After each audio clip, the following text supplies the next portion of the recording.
Le sujet du jour est un des critères les plus importants en crowdfunding immobilier. Nous allons parler de la pré-commercialisation.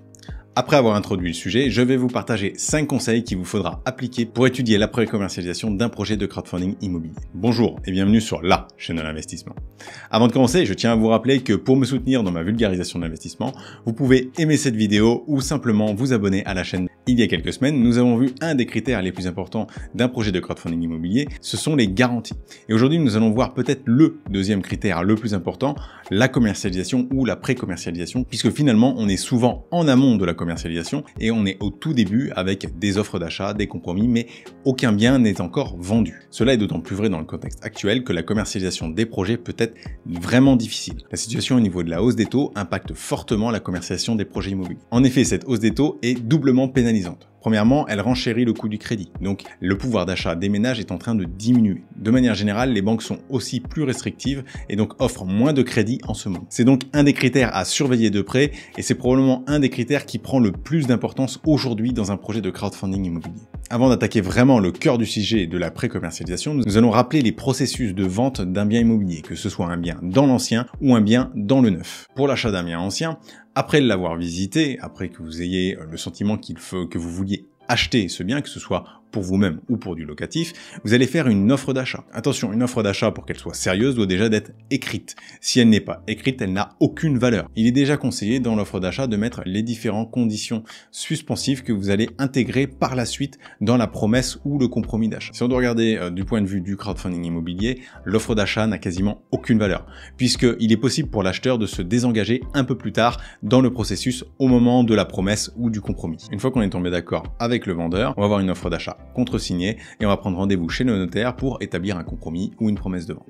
Cette promesse de vente va formaliser la vente. C'est-à-dire que vous passez devant le notaire pour une première signature et c'est un document qui va établir les conditions de la vente. Avec à la fois la description du bien, le prix auquel il va être acheté, les conditions suspensives de financement, les différentes autres conditions suspensives qui pourraient être ajoutées. Encore une fois, un compromis a une valeur assez limitée, puisque déjà, dans un premier temps, s'il vient d'être signé, il y a un délai de rétractation de 10 jours calendaires. D'autant plus que actuellement les conditions de financement sont compliquées. Donc il est finalement facile d'utiliser la condition suspensive d'obtention de crédit pour pouvoir faire tomber une vente. Ensuite, pendant une durée qui peut aller de quelques semaines à quelques mois, on va lever les conditions suspensives une par une et finalement préparer la vente. Le notaire va aussi devoir consulter l'urbanisme de la ville pour savoir si la ville peut faire préemption, etc., etc. À ce stade, si les conditions suspensives sont levées ou si le compromis n'a pas de conditions suspensives, on est quand même à un stade très avancé de la vente et la vente est extrêmement probable. Il y a peu de chances que la vente soit cassée ou alors ça finira probablement au tribunal puisque le vendeur et l'acheteur sont engagés tous les deux pleinement. Enfin, la dernière étape, qui n'est juste une formalité administrative finalement, ça va être la signature définitive dans laquelle vous allez signer l'acte de vente du bien. Cet acte de vente va acter le changement de propriétaire.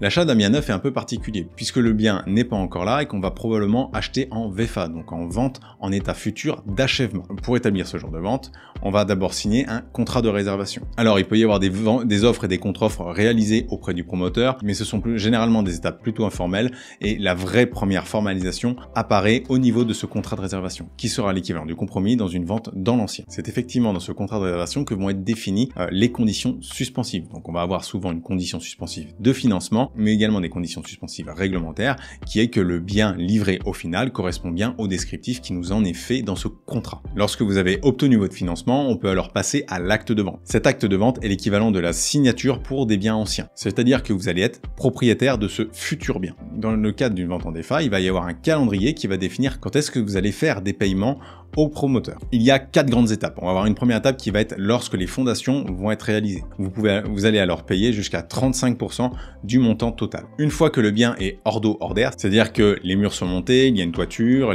que les fenêtres et les portes sont ajoutées, alors le montant total à payer va être jusqu'à 70%. Et enfin, lorsque l'immeuble est achevé, vous allez effectuer un versement de 95% de la somme totale. Il restera alors 5% du prix de vente à transférer au promoteur lorsque vous aurez vérifié que le bien est bien conforme à ce que vous avez commandé. Et donc, lors de la livraison définitive, lorsque tous les défauts et potentielles malfaçons ont été corrigés, alors vous faites le versement de ces 5% au promoteur. Avec ces présentations des processus de vente dans le neuf et dans l'ancien, on s'aperçoit déjà qu'il y a quelques critères qui ressortent. Une simple offre d'achat, par exemple, n'a que très peu de valeur. Même si elle engage lorsqu'elle est signée, elle peut être annulée après le compromis.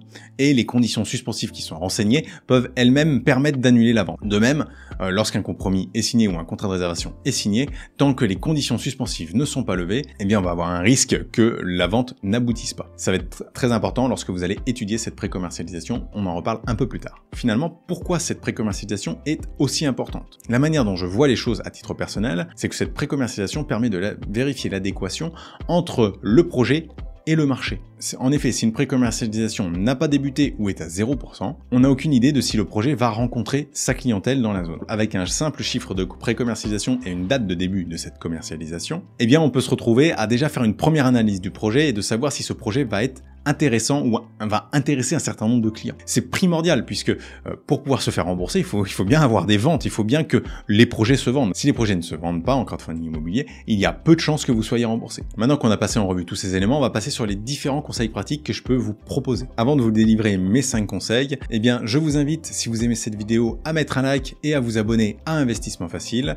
Et surtout, restez bien jusqu'au dernier conseil parce que ce dernier est le plus riche et j'aborde 3 outils différents qui peuvent vraiment vous aider dans votre analyse de la pré-commercialisation. Dans un premier temps, on peut aller étudier si la demande est relativement forte dans une zone.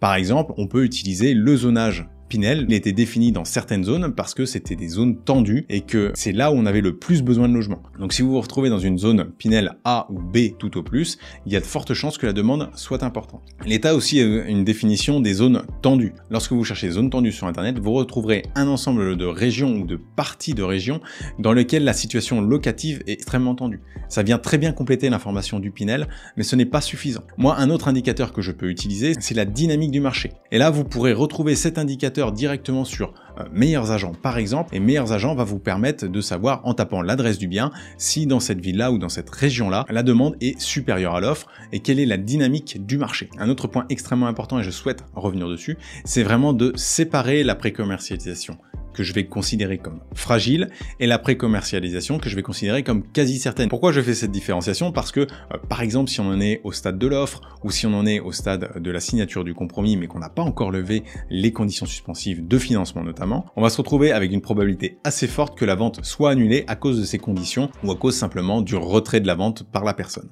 Parce que finalement, si un projet est commercialisé en très grande partie mais que avec des pré-commercialisations dites fragiles, on pourrait se retrouver au final avec une toute petite partie des lots qui vont être vendus par les pré-commercialisations qui ont été réalisées. Ces pré-commercialisations fragiles sont à opposer aux pré-commercialisations que je qualifierais de quasi certaines, puisque lorsque l'on est à un stade où le compromis a été signé et les conditions suspensives levées, où il n'y a pas de conditions suspensives, alors à ce moment-là, il y a quand même 90 à 95% de chances que la vente aboutisse. Dans certains cas, s'il y a un décès, s'il y a un conflit particulier entre l'acheteur et le vendeur, la vente peut encore être annulée, ou alors ça va partir en justice, prendre des années.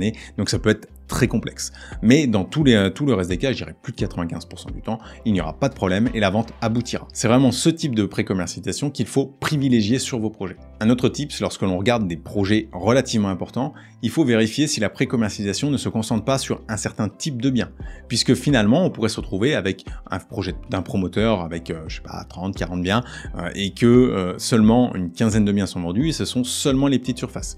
Parce que dans ce coin-là, c'est finalement les petites surfaces qui sont recherchées et pas les T3, T4, T5 qui correspondent plus à des biens que pourraient prendre des familles parce que ce n'est pas le public du coin. On se retrouverait avec des difficultés majeures à commercialiser le reste des lots. Le quatrième conseil, c'est la relation entre le temps et la commercialisation. Si le projet a été commercialisé relativement vite, eh bien on peut s'attendre à ce que même en cas d'annulation, on retrouve d'autres acheteurs rapidement. Au contraire, si on est à 40-50% de commercialisation après un an de commercialisation, on va avoir des difficultés à compléter le programme et potentiellement le promoteur va avoir des difficultés à boucler le projet et à nous rembourser. C'est un autre critère qui est souvent très sous-estimé et on a souvent pas d'informations sur ce sujet-là, on ne sait pas quand est-ce que cette commercialisation a commencé, mais c'est finalement un sujet primordial, puisqu'on peut avoir 80% de pré-commercialisation au bout de quelques mois, ce qui est quand même très intéressant, alors que de l'autre côté, on va avoir 50% de pré-commercialisation, qui dans l'absolu est un bon score, mais cela se sera étalé sur un an, et on va se retrouver au final avec des problèmes. C'est un critère que dans le passé, je ne regardais pas assez,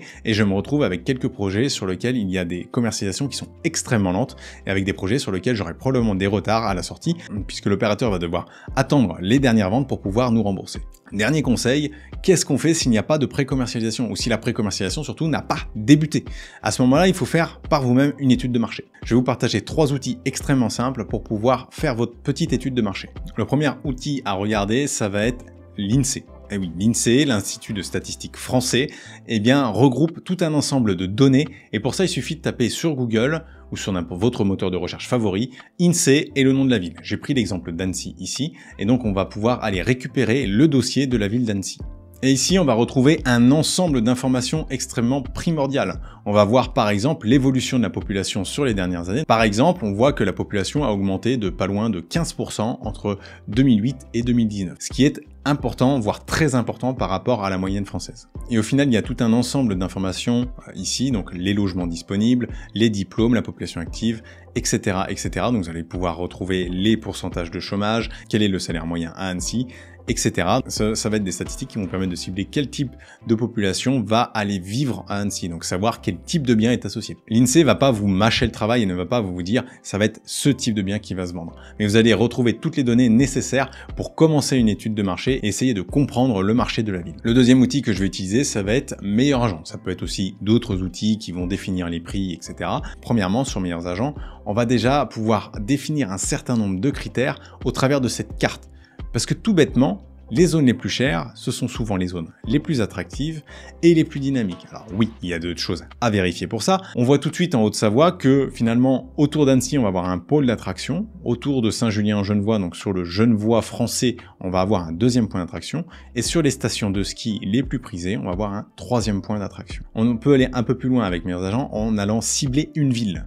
Dans les grandes villes notamment, par exemple là sur Annecy, on va avoir la même chose mais par quartier. Donc on va aller voir un petit peu quelle est l'attractivité en fonction des différents quartiers d'Annecy. Dernier outil à utiliser, là on va vraiment passer sur une vision assez micro, c'est-à-dire qu'on va aller voir les différentes ventes qui ont eu lieu ces dernières années. Il faut savoir qu'aujourd'hui le gouvernement met à disposition un outil dans lequel sont répertoriées toutes les ventes. Donc cet outil s'appelle demande de valeur foncière. Si vous tapez demande de valeur foncière Google sur internet, vous tomberez dessus directement et ça vous permet d'aller vérifier, par exemple ici j'ai pris donc une commune proche de la frontière suisse, Saint-Julien-en-Genevois, et d'aller vérifier directement dans les différentes zones cadastrales quelles va être un petit peu les dernières ventes qui vont avoir lieu, quel est le nombre de ventes qui ont eu lieu avec les dates, les montants, etc. Et aussi le type de vente. Donc là on a des ventes en l'état futur d'achèvement, donc on a du neuf qui s'est vendu dans le coin récemment. Je pense que c'est un outil à surveiller et à utiliser pour savoir notamment si des biens sont partis dans les mêmes zones de prix. Il y a quand même une limitation très importante, c'est qu'on ne connaît pas l'état dans lequel les biens ont été vendus, qui est un critère très important et ce qui pourrait influer énormément une vente. On ne sait pas non plus si c'est